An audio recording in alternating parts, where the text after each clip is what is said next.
Hi, this is Shahid Ali. Hope you are all doing great. And this is my podcast number 24. And this is exclusively for the CMA students who are appearing for the December 2024 examinations. അപ്പോളേ ഇനി ആകെ എത്ര ദിവസമേ ഉള്ളൂ? കുറച്ച് ദിവസമേ ഉള്ളൂ. ഇപ്പം എല്ലാവരുടെ മനസ്സിൽ എന്താണെന്നറിയോ? ഞാൻ പഠിച്ചതൊക്കെ ശരിയാണോ? ഞാൻ ഞാൻ ശരിക്കും പഠിച്ചിട്ടുണ്ടോ? പക്ഷെ എന്നാലും ഞാൻ സാറ്റിസ്ഫൈഡ് ആണോ ശരിക്കും? ഞാൻ എല്ലാം കവർ ചെയ്തിട്ടില്ലല്ലോ. ഞാൻ ഇങ്ങനെ പോയി എക്സാം എഴുതി കഴിഞ്ഞാൽ ഇനി കിട്ടുമോ? അല്ലെങ്കിൽ ഇനിയിപ്പോൾ പഴയ പോലെ തന്നെ ആവുമോ? എനിക്കെന്താ ചെയ്യേണ്ടതെന്ന് അറിയില്ല. ഇനി മുന്നോട്ട് എനിക്ക് ഞാൻ അറ്റംപ്റ്റ് സ്കിപ്പ് ചെയ്താലോ? അല്ലെങ്കിൽ നെക്സ്റ്റ് അറ്റംപ്റ്റ് നോക്കിയാലോ? ഒന്നും തലയിൽ കയറുന്നില്ല ഇപ്പോൾ പഠിച്ചിട്ട്. ഇനി എന്താ ചെയ്യേണ്ടതെന്ന് അറിയില്ല. ഒരു പ്ലാനും കയ്യിൽ കിട്ടുന്നില്ല. ഉള്ള പ്ലാൻ എക്സിക്യൂട്ട് ചെയ്യാനും പറ്റുന്നില്ല. ഇതൊക്കെ നെഗറ്റീവ്സാണ്. ഞാനിപ്പോൾ പറഞ്ഞതൊക്കെ നെഗറ്റീവ്സാണ്. ഇതൊക്കെയാണ് ഇപ്പം നിങ്ങളെ മൈൻഡിൽ ഇങ്ങനെ വന്നുകൊണ്ടിരിക്കുന്നത്. ശരിയല്ലേ? അല്ലേ? ഇങ്ങനെ വന്നുകൊണ്ടിരിക്കുക ഇടയ്ക്കിടയ്ക്ക്. ഇങ്ങനെ വന്നുകൊണ്ടിരിക്കുക. അല്ല നെഗറ്റീവ്സ് ഇങ്ങനെ വന്നുകൊണ്ടിരിക്കും. അത് you are doubting your self actually. നിങ്ങളെ തന്നെ ഡൗട്ട് ചെയ്തുകൊണ്ടേ നിൽക്കുക. ഞാൻ പഠിച്ചത് ശരിയാണോ എന്നുള്ള രീതിയിൽ അങ്ങനെ ഡൗട്ടിങ്. ഇത്രയും കാലത്തെ എഫേർട്ട് ശരിയാണോ? ഞാൻ പഠിച്ചത് റെഡിയായോ? ഞാൻ അന്ന് പഠിച്ചത് ഇപ്പോൾ എടുത്ത് നോക്കുമ്പോൾ എനിക്ക് ഒന്നും ഓർമ്മയില്ല, ഒന്നും കിട്ടുന്നില്ല, ഒന്നും അറിയുന്നില്ല. ഈ പ്രശ്നങ്ങളൊക്കെയാണ് പല ആൾക്കാരുടെയും. അല്ലേ? ഇതൊക്കെയല്ലേ നിങ്ങളുടെ പ്രശ്നം? ഞാൻ ഫസ്റ്റ് ഒരു കാര്യം പറയട്ടെ. ഞാൻ ഈ പോഡ്കാസ്റ്റിൽ ഞാൻ ഇത്രയും കാര്യം പറഞ്ഞ് ഞാൻ അന്നത്തെ ഇതിൽ ഫസ്റ്റ് ഒരു കാര്യം പറയാണ്. Believe in your self. അതാണ് അൾട്ടിമേറ്റ് കീ. നിങ്ങളെ തന്നെ വിശ്വസിച്ചില്ലാന്നുണ്ടെങ്കിൽ ആരും നിങ്ങളെ വിശ്വസിക്കില്ല. നിങ്ങളെ തന്നെ ആദ്യം വിശ്വസിക്കണം. കാരണം നിങ്ങൾ പഠിച്ചിട്ടുണ്ട് എന്നുള്ളൊരു വിശ്വാസം നിങ്ങളുടെ മനസ്സിൽ വേണം. അത് മറന്നോട്ടെ, അതൊക്കെ പോയിക്കോട്ടെ. നിങ്ങൾ മുമ്പ് പഠിച്ചിരുന്നല്ലോ, ആ വിശ്വാസം ഉണ്ടല്ലോ, അത് വേണം. പല ആൾക്കാർക്കും അതില്ല. They are doubting their self. നമ്മളിങ്ങനെ ഞാൻ പഠിച്ചത് ശരിയാണോ? വൈ യു ആർ അങ്ങനെ എന്തിനാ ഡൗട്ട് ചെയ്യുന്നത്? പഠിച്ചത് ശരിയാണോ അങ്ങനെയല്ല എന്നൊക്കെ. പിന്നെ മറന്നു പോണ കാര്യം, അത് ഞാൻ പറഞ്ഞു ഇറ്റ്സ് നോർമൽ, മറന്നു പോകും. പക്ഷെ ആ സാധനം നമ്മൾ പഠിച്ചിട്ടുണ്ട്. അത് റിവൈസ് ചെയ്യേണ്ടത് ഇപ്പോൾ ഈ സമയങ്ങളിൽ റിവൈസ് ചെയ്തെടുക്കണം. പക്ഷെ അത് കിട്ടുമോ? ഒന്ന് ഇരുന്നാൽ കിട്ടും. നിങ്ങൾ മൈൻഡ് അപ്ലൈ ചെയ്യണ്ട. ആൻഡ് നെക്സ്റ്റ് റിവിഷൻ വരേണ്ടത് എക്സാമിൻ്റെ തൊട്ട് തലേന്ന് വരുന്ന ആ റിവിഷൻ. ഈ സമയങ്ങളിലാണ് റിവിഷൻ വരുമ്പോൾ അത് കിട്ടുമോ? അത് പഠിച്ച് കിട്ടും. നിങ്ങൾക്ക് വെറുതെ തോന്നുക കിട്ടണില്ല എന്ന്. മനസ്സിലായി? അപ്പോൾ ഞാൻ പറഞ്ഞ് ബിലീവ് ഇൻ യുവർ സെൽഫ്. ഇനി ഞാൻ എൻ്റെ ഒരു എക്സ്പീരിയൻസിൽ പറയാം. ഞാൻ എൻ്റെ പേഴ്സണൽ ലൈഫിൽ നടന്നൊരു എക്സ്പീരിയൻസ് ഞാനിവിടെ ഷെയർ ചെയ്യാം. ഞാൻ മുമ്പ് പറഞ്ഞിട്ടുണ്ടോയെന്ന് അറിയില്ല, എന്നാലും ഞാൻ ഷെയർ ചെയ്യാം. ഞാൻ എൻ്റെ ഫൈനൽ എക്സാമിന് ഞാൻ ഏറ്റവും കൂടുതൽ സ്ട്രഗിൾ ചെയ്തിട്ടുള്ളത് എൻ്റെ ഇൻ്റർ ഫസ്റ്റ് ഗ്രൂപ്പിനും പിന്നെ എൻ്റെ ഫൈനൽ എക്സാമിനാണ്. എനിക്ക് നല്ല സ്ട്രഗിൾ ചെയ്തിട്ടുണ്ട് ഞാൻ ആ സമയത്ത്. എല്ലാ പീരീഡൊന്നും പറയാം, എന്നാലും ഈ സമയം നല്ല സ്ട്രഗിൾ ചെയ്തിട്ടുണ്ട്. അപ്പോൾ അതിൽ എൻ്റെ സെക്കൻഡ് ഗ്രൂപ്പിൻ്റെ സെക്കൻഡ് ഗ്രൂപ്പിൻ്റെ രണ്ടാമത്തെ അറ്റംപ്റ്റ്, ഫസ്റ്റ് അറ്റംപ്റ്റിൽ ജസ്റ്റ് ഒന്ന് പാളിപ്പോയി. നല്ല അടുത്തെത്തി പാളിപ്പോയി. ഞാൻ മുമ്പ് ആ കഥ പറഞ്ഞിട്ടുള്ളതാണ് ഫസ്റ്റ് അറ്റംപ്റ്റ്. സെക്കൻഡ് അറ്റംപ്റ്റ് ഞാൻ വീണ്ടും പഠിക്കാന്ന് പറഞ്ഞു കഴിഞ്ഞാൽ അതിനെ വർക്ക് ചെയ്തുകൊണ്ടും ക്ലാസ് എടുത്തുകൊണ്ടൊക്കെ തന്നെ പഠിക്കുന്നത്. മീൻസ് അതിനായിട്ട് എഫേർട്ട് ഇട്ട് ഇരുന്നിട്ടില്ല സത്യം പറഞ്ഞു. പക്ഷെ മുമ്പ് ആദ്യത്തെ അറ്റംപ്റ്റിൽ നല്ല എഫേർട്ട് ഇട്ടിരുന്നു, നല്ല പഠിച്ചിരുന്നു. അപ്പോൾ ആ സംഭവം കണ്ടന്റ് എൻ്റെ കയ്യിലുണ്ട്. അപ്പോൾ ഞാൻ വീണ്ടും പഠിച്ചിങ്ങനെ റെഡിയാക്കി കൊണ്ടുവരികയാണ്. ഈ എക്സാമിൻ്റെ ഒരാഴ്ച മുന്നേ, എക്സാമിൻ്റെ ജസ്റ്റ് 1 വീക്ക് ബിഫോർ, എൻ്റെ ബ്രദറിൻ്റെ മോനുണ്ട്. ഞാനിങ്ങനെ പഠിച്ചുകൊണ്ടിരിക്കുകയാണ്.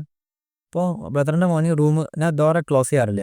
ഡോർ ഇങ്ങനെ ചാരി വെച്ചിട്ടുള്ളൂ. ഡോറ് തുറന്ന് ആളിൻ്റെ അടുത്തേക്ക് വന്ന് ഞാനിങ്ങനെ നോക്കിക്കൊണ്ടിരിക്കുക. എന്നാൽ എന്താ ഞാൻ DT അങ്ങനെ ഏതോ സബ്ജക്റ്റ് നിൽക്കാൻ ഓർമ്മ DT എന്ന് പറഞ്ഞാൽ നോക്കിക്കൊണ്ടിരിക്കുന്നത്. ഞാൻ സെക്കൻഡ് ഗ്രൂപ്പ് എഴുതുന്നേട്ടാ. അപ്പോൾ പെട്ടെന്ന് ഇവൻ എൻ്റെ മുഖത്ത് ഇങ്ങനെ നോക്കി, ഞാൻ ഇവൻ്റെ മുഖത്തേക്ക് നോക്കി, ചിരിച്ച്. ഇവൻ കൈ എടുത്തിട്ട് ഒറ്റ കുത്ത് എൻ്റെ കണ്ണിലോട്ട്. വൈകുന്നേരമാണ്, ഒരു 6 o'clock 7 o'clock സമയത്താണ്. ഒറ്റ കുത്ത് കണ്ണിലോട്ട്. ഞാൻ പെട്ടെന്ന് കണ്ണ് ബ്ലിങ്ക് ചെയ്യാൻ മറന്നുപോയി. കാരണം വെച്ചാൽ എൻ്റെ തോട്ട് പ്രോസസ്സിങ് ഫുള്ള് DTയിലായിരുന്നു. അപ്പോൾ നമ്മൾ പെട്ടെന്ന് അതിലിങ്ങനെ ചിന്തിച്ചുകൊണ്ട് നിൽക്കുമ്പോൾ കണ്ണ് എനിക്ക് ആ സെൻസിറ്റിവിറ്റി കിട്ടിയില്ല. അതായത് കണ്ണ് ബ്ലിങ്ക് ചെയ്തില്ല ഞാൻ. എൻ്റെ കണ്ണിൽ കുത്തി. അവൻ്റെ കയ്യിൽ നഖം ഉണ്ടായിരുന്നു. എനിക്ക് നല്ല പെയിനായി. എന്നുവെച്ചാൽ കണ്ണിൽ നിന്ന് വെള്ളം വന്നുകൊണ്ടേ നിൽക്കുക. ഇത് കണ്ണ് കഴുകിയിട്ടൊന്നും മാറുന്നില്ല, യാതൊരു ലക്ഷ്യമില്ല. എന്നുവെച്ചാൽ കുറേ കഴുകി നോക്കി, ഒരു ഇതുമില്ല, കണ്ണ് തുറക്കാൻ പറ്റുന്നില്ല. അങ്ങനെ അന്നത്തെ ദിവസം ഫുള്ള് പോയി. ആ രാത്രി മൊത്തം എനിക്ക് മാനേജ് ചെയ്യാൻ പറ്റുന്നില്ല. ദെൻ നെക്സ്റ്റ് രാവിലെ എഴുന്നേൽക്ക് അന്ന് ഉറങ്ങിയിട്ടില്ല, ഉറങ്ങാനേ പറ്റിയില്ല. കാരണം കണ്ണ് അത്രയും പെയിനായിട്ട് ഞാൻ നിൽക്കാം, ഉറങ്ങാനേ പറ്റുന്നില്ല. കണ്ണ് പിറ്റേ ദിവസമായപ്പോൾ നല്ല ഇങ്ങനെ വീർത്ത് വന്നിട്ടുണ്ട്, നല്ല ചുവന്നിട്ടുണ്ട്. ഒരു രക്ഷയില്ല. വേദന കൊണ്ട് കണ്ണ് തുറക്കാൻ വയ്യ, കാറ്റൊന്നും കടക്കാൻ വയ്യ. അങ്ങനെ എൻ്റെ ഫാദർ എന്നെ എടുത്ത് ഹോസ്പിറ്റലിൽ കൊണ്ടുപോയി. ഹോസ്പിറ്റലിൽ കൊണ്ടുപോയപ്പം ഞാൻ നോക്കിയപ്പം സ്ക്രാച്ച് വീണിട്ടുണ്ട്. കൃഷ്ണമണിയിൽ സ്ക്രാച്ച് വീണിട്ടുണ്ട്. അപ്പോൾ ഭയങ്കര ഡേഞ്ചറാണ്. കൃഷ്ണമണിയിൽ സ്ക്രാച്ച് വീണ് കഴിഞ്ഞാൽ കാഴ്ചയ്ക്ക് വരെ എഫക്റ്റ് ചെയ്യും. അപ്പോൾ അവർ പറഞ്ഞ് ഈ കണ്ണ് ഇങ്ങനെ കെട്ടി വെക്കണം. കെട്ടി വെച്ചിട്ട് പിന്നെ കണ്ണിന് സ്ട്രെയിൻ കൊടുക്കാൻ പാടില്ല. അതായത് ബുക്ക് റീഡിങ്, മൊബൈൽ അങ്ങനത്തെ ഒന്നും പാടില്ല. കംപ്ലീറ്റ് റെസ്റ്റ് കൊടുക്കണം ഒരു 3 days. പണി പാളിയിലേ. കാരണം എക്സാമിൻ്റെ ഒരാഴ്ച മുന്നേ ഈ സംഭവം നടക്കുന്നത്. ഓക്കെ, അപ്പം ആ സമയത്ത് എൻ്റെ ഒരു മാനസികാവസ്ഥ ഒന്ന് ആലോചിച്ച് നോക്കിയോ. And this is my second attempt. ഞാൻ അത്രയും പ്രിപ്പയർ ചെയ്ത് വെച്ച ഒരു അത്രയും പ്രിപ്പയർ ചെയ്തിട്ടുള്ള ഒരു പീരീഡ് എനിക്കുണ്ട്. ആ പീരീഡ് മൊത്തം കൊളാപ്സ് ആവുന്ന രീതിയിലാണ് ഇപ്പോൾ ഉണ്ടാവുന്നത്. അതായത് ഏറ്റവും ക്രൂഷ്യൽ ആയിട്ടുള്ള 3 days എനിക്ക് മിസ്സാവുക. എനിക്ക് നോക്കാൻ പാടില്ല, ബുക്ക് നോക്കാൻ പാടില്ല എന്ന് തന്നെ പറഞ്ഞു. കണ്ണിൽ ഇടയ്ക്കിടയ്ക്ക് ഓരോ മണിക്കൂർ കൂടുമ്പോൾ മരുന്ന് എത്തിക്കാനുണ്ട്. ശരിക്കും നല്ല നല്ല വിഷമായത് എന്തുകൊണ്ടാണെന്ന് വെച്ച് കഴിഞ്ഞാൽ എൻ്റെ അത്രയും കാലത്ത് എഫേർട്ട് വേസ്റ്റ് ആവുമോ എന്നുള്ള പേടി. പക്ഷേ അപ്പോൾ എൻ്റെ മനസ്സിലുണ്ടായിരുന്ന ഒരു കോൺഫിഡൻസ് എന്താണെന്ന് വെച്ച് കഴിഞ്ഞാൽ ഞാൻ ആ ദിവസങ്ങളിൽ നന്നായി പഠിച്ചിട്ടില്ലേ എന്നുള്ള കോൺഫിഡൻസ് എൻ്റെ മനസ്സിലുണ്ടായിരുന്നു. അത് വെച്ചിട്ട് 3 days ആണ് റെസ്റ്റ് എടുത്ത് ബാക്കി 3 days അഗെയിൻ ബാക്ക് ടു എന്താ പറയുക എൻ്റെ പഠിത്തം പോയി എക്സാം ചെയ്ത്. ഞാൻ സംഭവം തന്നെ മറന്ന് ഞാൻ ഇങ്ങനെ ചിന്തിച്ചുകൊണ്ടിരിക്കുക, ഈ 3 ദിവസം പോയല്ലോ, ഈ 3 ദിവസം പോയല്ലോ, ഈ 3 ദിവസം പോയല്ലോ. ആലോചിച്ചുകൊണ്ടിരിക്കുകയാണെങ്കിൽ ഡെഫിനറ്റ്ലി അറ്റംപ്റ്റ് ചെയ്താൻ പറ്റില്ല, ഡെഫിനറ്റ്ലി പറ്റില്ല. ഞാൻ നെഗറ്റീവായിട്ട് ഈ 3 ദിവസം പോയല്ലോ, 3 ദിവസം പോയല്ലോ, എൻ്റെ കണ്ണ് പോയല്ലോ, അങ്ങനെ എന്ന് പറഞ്ഞ് ആലോചിച്ചിരിക്കുകയാണെങ്കിൽ ഞാൻ അറ്റംപ്റ്റ് ചെയ്തില്ല, സ്കിപ്പ് ചെയ്യും. പല ആൾക്കാർ നിങ്ങളെങ്കിലും ചിലപ്പോൾ അത് സ്കിപ്പ് ചെയ്യും അങ്ങനത്തെ സിറ്റുവേഷൻ വന്നു കഴിഞ്ഞാൽ. പക്ഷെ ഞാനത് ചെയ്തില്ല. എൻ്റെ ഒരു കോൺഫിഡൻസ് ഇല്ലേ, ഞാൻ ബിലീവ് ഇൻ യുവർ സെൽഫ് എന്നുള്ള ആ കോട്ടിൽ വിശ്വസിച്ചുകൊണ്ട് ഞാൻ എന്നാൽ പറ്റുന്ന രീതിയിൽ എൻ്റെ പാരൻസിന് സപ്പോർട്ടായിരുന്നു, നീ പോയി എഴുതിക്കോ എന്ന് പറഞ്ഞ് ഞാൻ പോയി എഴുതി. ആ അറ്റംപ്റ്റ് ഞാൻ സെക്കൻഡ് ഗ്രൂപ്പ് പാസ്സായി വിത്ത് ഗുഡ് മാർക്ക് എന്ന് പറഞ്ഞു കഴിഞ്ഞാൽ ഞാൻ ഏറ്റവും കൂടുതൽ സ്കോർ ചെയ്തത് ആ സമയത്തായിരുന്നു. ആ സെക്കൻഡ് ഗ്രൂപ്പിനാണ് ഏറ്റവും എൻ്റെ കംപ്ലീറ്റ് CA എക്സ്പീരിയൻസിൽ, CA ലൈഫിൽ ഏറ്റവും മാർക്ക് സ്കോർ ചെയ്ത പേപ്പേഴ്സ് ആ അറ്റംപ്റ്റ് ആയിരുന്നു. സോ എങ്ങനെ കിട്ടി മനസ്സിലായോ? ഞാൻ അത് ആലോചിച്ചിരിക്കുകയാണെങ്കിലോ ആ അപ്പം നെഗറ്റീവ്സും അല്ലെങ്കിൽ സിറ്റുവേഷൻസും പല സംഭവങ്ങളും ഇങ്ങനെ വന്നുകൊണ്ടേ നിൽക്കും. അത് ഓവർകം ചെയ്യാത്ത പക്ഷം നമ്മളിത് പാസ്സാകാൻ പറ്റില്ല. മനസ്സിലായോ? സോ നിങ്ങൾക്ക് അതൊന്നും സഹിക്കാൻ വയ്യ. അങ്ങനത്തെ എന്തെങ്കിലും സിറ്റുവേഷൻ വന്നു കഴിഞ്ഞാൽ, എന്തെങ്കിലും സ്ട്രഗ്ലിംഗ് ഫേസ് വന്നു കഴിഞ്ഞാൽ നിങ്ങൾ അതിനൊക്കെ ഒളിച്ചോടാൻ ശ്രമിക്കുക. Face it man, face it, just face it. ഞാൻ മോട്ടിവേഷനായിട്ട് പറഞ്ഞത് എൻ്റെ ലൈഫിൽ നടന്ന കാര്യമാണ്. Just face it. പിന്നെ പല ആൾക്കാരുടെ മറ്റൊരു പേടി എന്താ, റിസൾട്ട്. ഇപ്പം തന്നെ ആലോചിക്കുക, February 20 വരെയുള്ള റിസൾട്ട്. ഇപ്പം ആലോചിച്ചൊന്ന്, ഞാൻ ഒന്ന് തോറ്റാ എന്താ ഉണ്ടാവുക, ഞാൻ തോറ്റ് കഴിഞ്ഞാൽ എൻ്റെ കയ്യിൽ നിന്ന് തോറ്റാ എന്താ, വീണ്ടും പഠിക്കും മാത്രമേ ഉള്ളൂ. ഞാൻ വരെ ചിന്തിക്കല്. തോൽവി ജയം എന്താണെങ്കിലും അത് നല്ല രീതിയിൽ അക്സെപ്റ്റ് ചെയ്യാൻ പറ്റണം എന്നാണ് ഞാൻ എൻ്റെ ദൈവത്തോട് പ്രാർത്ഥിക്കാറ്. പരശുവിനോട് പറയലത്. അതായത് തോൽവിയാണെങ്കിലും ജയമാണെങ്കിലും, പാസ് ഓർ ലോസ്, എന്താണെങ്കിലും ഫെയിലാണെങ്കിലും പാസ്സാണെങ്കിലും അത് അക്സെപ്റ്റ് ചെയ്യാൻ പറ്റണേ എന്നാണ് ഞാൻ പ്രാർത്ഥിക്കാറ്. കാരണം എന്തും സംഭവിക്കാം. നമുക്കത് കംപ്ലീറ്റ്ലി ഇപ്പം നല്ലോണം എഴുതി ഭയങ്കര പ്രഡിക്റ്റ് ചെയ്യാൻ പറ്റില്ല. നമുക്ക് മാർക്ക് ഇത്ര വരും എന്നൊന്നും പ്രഡിക്റ്റ് ചെയ്യാൻ പറ്റില്ല. It depends. അത് അങ്ങോട്ടോ ഇങ്ങോട്ടൊക്കെ ആവാം. പക്ഷേ നമുക്ക് ചെയ്യാൻ പറ്റുന്നത് എന്താ, നന്നായിട്ട് എക്സാം എഴുതുക. ഞാൻ ഒരിക്കലും ഞാൻ 3 hours ഓഫ് ആ പീരീഡ് ഉണ്ടല്ലോ, 3 hours ഓഫ് എക്സാമിൻ്റെ ആ 3 മണിക്കൂർ ഒരിക്കലും ഞാൻ വിട്ടുകൊടുക്കാറില്ല. ആ 3 മണിക്കൂർ ഏറ്റവും നന്നായി, ഏറ്റവും പെർഫെക്റ്റ് ആയിട്ട് എഴുതാനേ ഞാൻ ശ്രമിക്കാറുള്ളൂ. ഈവൻ ദോ ടഫ് എക്സാം വന്നാൽ വരെ നല്ല രീതിയിൽ എഴുതാൻ ഞാൻ ശ്രമിക്കും. അങ്ങനെയുണ്ട്. കാരണം ആ 3 hours ആണ് നമ്മളുടെ ഇത്രയും സ്പാൻ ഓഫ് ടൈമിൽ നമ്മൾ എന്തിനാ ഇത്രയും കാലങ്ങൾ ഇരുന്ന് ഈ പല സംഭവങ്ങൾ ഇവൻറ്റ്സ് ഒക്കെ ഒഴിവാക്കി പലതും വേണ്ടാന്ന് വെച്ച് നമ്മൾ ഇരുന്ന് പഠിച്ചെന്തിനാ? ആ 3 മണിക്കൂർ നല്ലപോലെ എഴുതാനല്ലേ. ആ 3 മണിക്കൂർ നല്ലപോലെ എഴുതാൻ പറ്റിയില്ല വെച്ചാൽ ഇത്രയും പഠിച്ചത് വേസ്റ്റല്ലേടൂ. You are fool. അങ്ങനത്തെ കേസിൽ നമ്മൾ ഫൂൾ ആവുകയാണ് ആക്ച്വലി. അത്രയും ഹാർഡ് വർക്ക് ചെയ്ത് പഠിച്ചിട്ട് പലതും വേണ്ടാന്ന് വെച്ചിട്ട് പലതും ചെയ്യാതെ ഇരുന്നിട്ട് പഠിച്ചിട്ട് നമ്മൾ ഫൂൾ ആവുകയാണ് ആക്ച്വലി. 3 hours വെറുതെ വേസ്റ്റ് ആക്കിയിട്ട്. ആൻഡ് ദിസ് ഏതെങ്കിലും ഒരു സംഭവം എന്തായിരിക്കും ചിലപ്പോൾ ടഫായിരിക്കും. ഒരു പേപ്പർ അതിട്ട് ലോക്കാക്കും നിങ്ങളെ. അത് ടഫായ ഒബ്വിയസ്ലി എന്താണ് അടുത്ത പേപ്പർ നിങ്ങൾ അറ്റംപ്റ്റ് ചെയ്യാൻ പോകില്ല. മണ്ടത്തരമാണത്. കഴിഞ്ഞ പ്രാവശ്യം ഫിനാൻഷ്യൽ അക്കൗണ്ടിങ് കുറച്ച് ലെങ്തി പേപ്പറായി, ശരിയല്ലേ? ആ ഫിനാൻഷ്യൽ അക്കൗണ്ടിങ് അറ്റൻഡ് ചെയ്ത് അതിനുശേഷം അറ്റൻഡ് ചെയ്യാത്ത ഒരുപാട് കുട്ടികളുണ്ട്. ആ ഡ്രോപ്പ് ചെയ്ത അറ്റംപ്റ്റ്. പക്ഷേ ആ ഫിനാൻഷ്യൽ അക്കൗണ്ടിങ്ങിന് ഗ്രേസ് മാർക്ക് ഉണ്ടായിരുന്നു. ശ്രദ്ധിച്ചോന്നറിയില്ല. സർട്ടിഫൈഡ് കോപ്പി എടുത്ത് നോക്കിയപ്പം പേപ്പറിൽ വന്ന മാർക്കിനെക്കാട്ടിയും ഉണ്ടായിരുന്നു മാർക്ക് ഷീറ്റിൽ, മാർക്ക് ലിസ്റ്റിൽ ഗ്രേസ് മാർക്ക് കൊടുത്തിരുന്നു. So some are regretting now. ഇപ്പം റിഗ്രറ്റ് ചെയ്തുകൊണ്ട് നിൽക്കുക. മനസ്സിലായോ? Just face it man. ഞാൻ അതാ പറയുന്നത്. നിങ്ങൾ ഇതിനെത്ര പാനിക് ആവുന്നേ? Why you are afraiding? ഒരു മൊമെന്റ് എത്തുമ്പോൾ എന്തായാലും നമ്മൾ പാസ്സായിരിക്കും. നമ്മൾ എഫേർട്ട് ഇടുക. വിനീത് ശ്രീനിവാസൻ എങ്ങാനും മുമ്പ് പറഞ്ഞിട്ടുണ്ട്, നിങ്ങളെ എഫേർട്ട് ജെന്യൂൻ ആയിട്ട് ഇടുക. അതെങ്ങനെയെങ്കിലും തള്ളി മാറ്റി നിങ്ങളെ മുന്നിലെത്തിയിരിക്കും. ക്ലാസിക് എക്സാമ്പിൾ അങ്ങനെ. ഫൈനല് ഫസ്റ്റ് ഗ്രൂപ്പ് കിട്ടാഞ്ഞിട്ട് ഇടങ്ങേറായിരുന്നു ഞാൻ ആകെ. കിട്ടുന്നില്ല. എനിക്ക് എപ്പോഴും പറയാറുണ്ട് മിസ്റ്റേക്ക് കണ്ടെത്തണം. നിങ്ങൾക്ക് ഇതിൻ്റെ മിസ്റ്റേക്ക് കണ്ടെത്താൻ ഞാൻ വൈകിപ്പോയി, കിട്ടിയില്ല. ഞാനത് റെക്കഗ്നൈസ് ചെയ്യാൻ എനിക്ക് വൈകിപ്പോയി. പക്ഷെ റെക്കഗ്നൈസ് ചെയ്ത് ഞാനത് തിരുത്തിയപ്പം ഞാൻ അറ്റംപ്റ്റ് പാസ്സായി. പിന്നെ നിങ്ങളെല്ലാവരും പ്രാർത്ഥനകളും ഉണ്ടായിരുന്നെന്ന് പറയാം. So believe in yourself യാർ. പല ആൾക്കാരും ഇപ്പോഴും അത് കാണുമ്പോൾ ഭയങ്കര ഈ ലാസ്റ്റ് കൊണ്ടുപോയിട്ട് ഈ ഇതാക്കുന്ന എനിക്ക് ഭയങ്കര വിഷമാണ്. അത് എൻ്റെ കേസാണെങ്കിലും ആരുടെ കേസാണെങ്കിലും. ഇത്രയും പഠിച്ച് ക്ലാസ്സൊക്കെ അത്രയും എഫേർട്ട് ഇട്ട് പോയി എല്ലാം ചെയ്തിട്ട് ലാസ്റ്റ് കൊണ്ടുപോയിട്ട് പാനിക്കായി അല്ലെങ്കിൽ റിസൾട്ടിനെ കുറിച്ച് ആലോചിച്ച് ഈ വേസ്റ്റാക്കി കളയാന്ന് പറയുമ്പം it's actually too hard man, too hard. അതുകൊണ്ടാണ് ഞാനിപ്പോൾ വീണ്ടും പോഡ്കാസ്റ്റ് ആയിട്ട് വന്നത്, ഫൈനൽ ടച്ചപ്പ് എന്നുള്ള രീതിയിൽ. ഓക്കെ, ഇനി വേറൊരു കാര്യം. ഇപ്പം നിങ്ങൾ നല്ലോണം സ്ട്രഗിൾ ചെയ്യുന്നുണ്ടാവും, ശരിയല്ലേ? നല്ലോണം സ്ട്രഗിൾ ചെയ്യുന്നുണ്ടാവും. നല്ലോണം സ്ട്രഗിൾ ചെയ്യുക എന്ന് പറയുമ്പോൾ ഇപ്പം നിങ്ങളുടെ കൂടെ ഉണ്ടായിരുന്ന മറ്റ് ബികോം സ്റ്റുഡൻസ്, ബികോം ചെയ്യുന്ന അല്ലെങ്കിൽ മറ്റ് കോളേജിലൊക്കെ പോകുന്ന ആൾക്കാരൊക്കെ they are too much enjoy. But നിങ്ങളോ? എൻജോയിങ്ങേ അല്ല, ശരിയല്ലേ? എനിക്ക് അങ്ങനെ തോന്നാറില്ലേ? ഞാൻ എപ്പോഴും ഇങ്ങനെ പഠിച്ചുകൊണ്ട് എപ്പോഴും റൂമിൽ നോർക്കും പോവാതെ പഠിപ്പ് മാത്രമല്ല. പക്ഷേ this is actually struggling time. പക്ഷേ ഈ സ്ട്രഗ്ലിംഗ് ടൈം കഴിഞ്ഞ് നമ്മൾ CMA അച്ചീവ് ചെയ്ത് കഴിഞ്ഞാൽ അവരെക്കാട്ടി മുന്നിലാണ് നമ്മൾ. We have A dignity, we have A power. അവിടെ നിന്ന് കണ്ടിട്ട് ലൈഫ് ലോങ് എൻജോയ് ചെയ്യാം. സത്യം പറഞ്ഞു കഴിഞ്ഞാൽ നമുക്ക് ഇഷ്ടമുള്ളത് ചെയ്യുക, അത് പാസ്സായി കഴിഞ്ഞാൽ. അതാണ് ഇതിൻ്റെ ഏറ്റവും വലിയ ബെനിഫിറ്റ്. ഒരു സ്ഥലത്ത് തന്നെ നിൽക്കണമെന്നില്ല, എംപ്ലോയ്മെൻറ്റ് ചെയ്യുക, ഓറൽസ് നമ്മളെ ടീച്ചിങ് പാഷനിലോട്ട് പോകാം, ഓറൽസ് ഓഫീസ് ഇട്ടിരിക്കാം, പുറത്ത് കൺട്രീസിലോട്ട് പോയിട്ട് അവിടെ പ്രാക്ടീസിങ് ചെയ്യാം. So we have many options are there. പക്ഷെ ആ ഒരു സ്ട്രഗ്ലിംഗ് പീരിയഡ് ഉണ്ട് കുറച്ച്. ആ CMA ക്വാളിഫൈ ആവുന്ന വരെ കുറച്ചൊരു പീരിയഡ് ഉണ്ട്. ആ പീരിയഡ് വിൽ ബി എന്താ പറയുക, അതങ്ങനെ തന്നെയാണ്. ഞാനും അങ്ങനെ തന്നെ ആയിരുന്നു. സത്യം പറഞ്ഞു കഴിഞ്ഞാൽ എനിക്കും ഒരുപാട് നഷ്ടങ്ങൾ ഉണ്ടായിട്ടുണ്ട് ആ സമയത്ത്. പക്ഷേ ആ നഷ്ടങ്ങൾ നികത്താൻ ഇനി അവസരമുണ്ട്. കാരണം IMA CA ക്വാളിഫൈഡ് നോ. പക്ഷെ ആ സമയം നല്ല സ്ട്രഗിൾ ചെയ്തിട്ടുണ്ട്, നല്ല പ്രയാസപ്പെട്ടിട്ടുണ്ട് എന്ന് പറയുമ്പോൾ എനിക്ക് എൻ്റെ ഫാദറിന് ഒരു ബിസിനസ്, ഞാൻ മുമ്പ് പറഞ്ഞിട്ടുണ്ടാവും ചിലപ്പോൾ, ഒരു ബിസിനസ് ഉണ്ട്, ഒരു കടയുണ്ട്. ഫാദർ ഒറ്റയ്ക്ക് റൺ ചെയ്യുന്നത്. അപ്പം ഈ സൺഡേ ഒക്കെ ഫാദർ ഒറ്റയ്ക്കായിരിക്കും, സ്റ്റാഫ് ഉണ്ടാവില്ല. അപ്പം സൺഡേ എൻ്റെ ഡ്യൂട്ടിയാണ് ശരിക്കും. അപ്പോൾ എക്സാം ആണെങ്കിലും എന്താണെങ്കിലും സൺഡേ എൻ്റെ ഡ്യൂട്ടിയാണ്, ഞാൻ പോയിരിക്കണം. അപ്പോൾ ആ സമയത്ത് സൺഡേ എനിക്ക് ശരിക്കും ഒരു ലോസ് ആവാറുണ്ട്. അപ്പോൾ ആ ലോസ് നേരത്തെ ഞാൻ ബുക്ക് ചെയ്തിട്ടാണ് പോവാറ്. ഞാനത് എൻ്റെ അങ്ങനെ പറയല്ല, സെൻറ്റിമെൻ്റലായിട്ട് പറയല്ല. പക്ഷേ എൻ്റെ മനസ്സിൽ ശരിക്കും ഞാനങ്ങനെ പോകേണ്ട ആവശ്യമില്ല. കാരണം എൻ്റെ ഫാദർ നിർബന്ധിച്ചൊന്നുമില്ല ബുക്ക് ചെയ്തിട്ട് വരണമെന്നൊന്നും ഫാദർ പറഞ്ഞിട്ടില്ല. പക്ഷെ ഞാൻ എൻ്റെ മനസ്സിൽ എനിക്ക് ഒരു അച്ചീവ്മെൻറ്റ് ചെയ്യണമെന്നുണ്ട്. അതായത് CA എനിക്ക് ആവണം എന്നുള്ള അത്രയും ആഗ്രഹം ഉണ്ടായതുകൊണ്ടാണ് ഞാൻ ബുക്ക് ചെയ്തിട്ട് പോകുന്നത്. മനസ്സിലായോ? അപ്പം ആ ഒരു ഫീല് മനസ്സിൽ വന്നാൽ തന്നെ, അതായത് എനിക്കിത് ആവണം എന്ന് തോന്നിക്കഴിഞ്ഞാൽ തന്നെ എന്ത് ചെയ്യും, നമ്മൾ ഓട്ടോമാറ്റിക്കലി അതിന് വേണ്ടി പണിയെടുക്കും.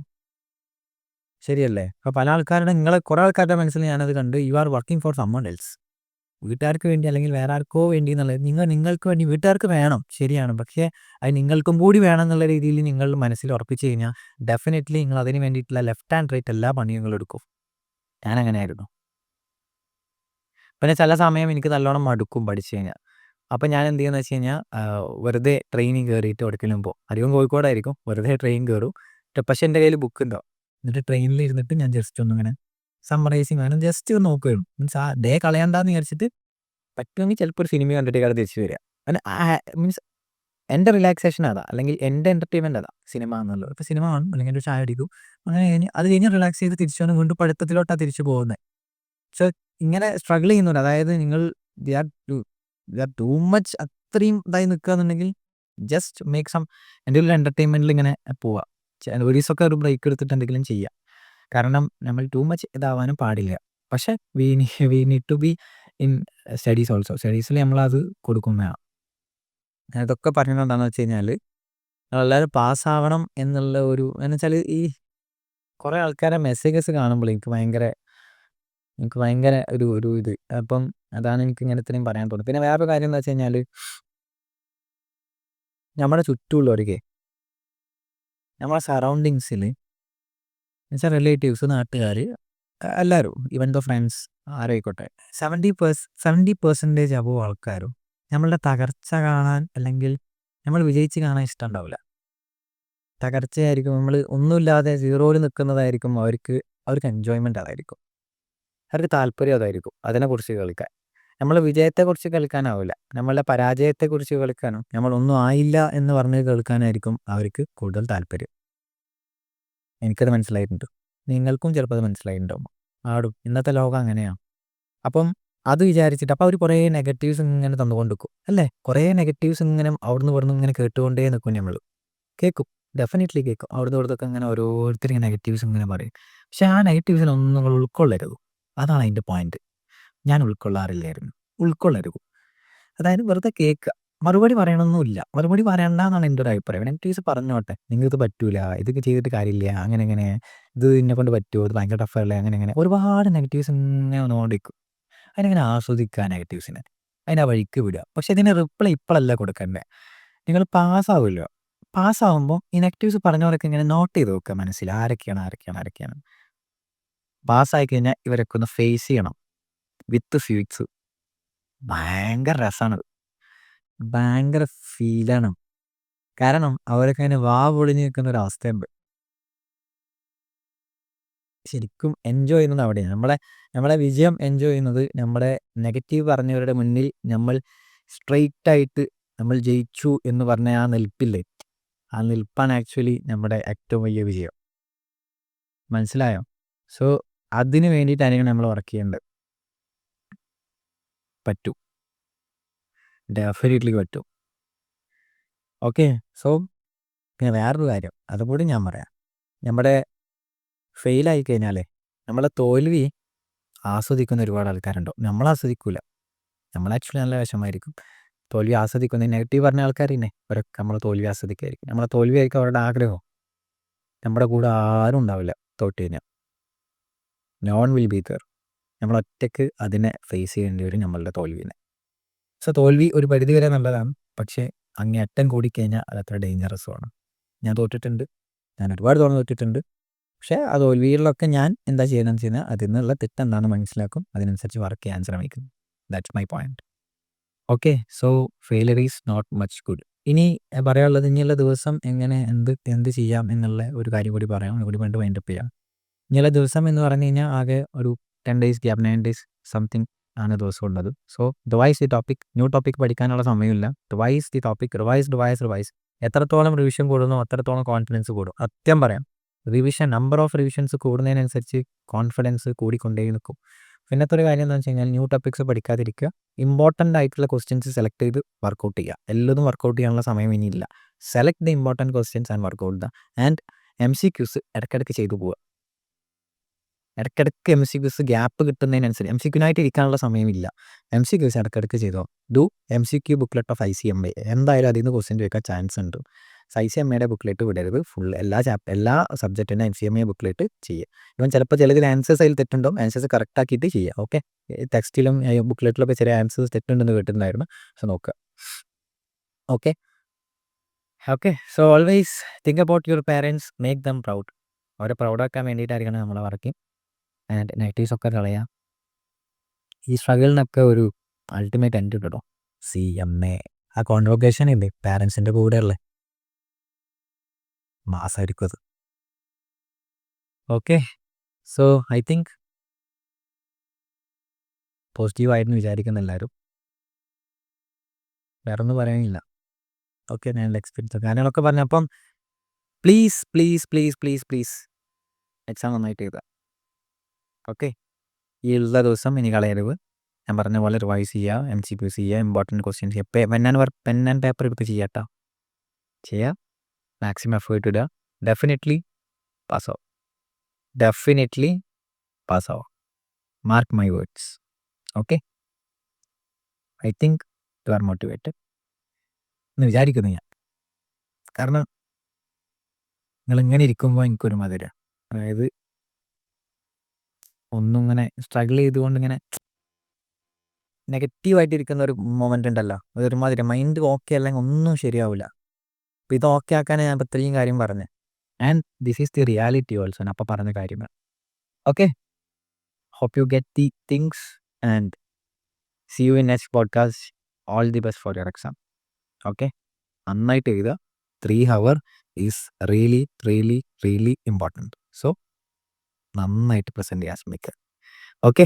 So see you next podcast. By.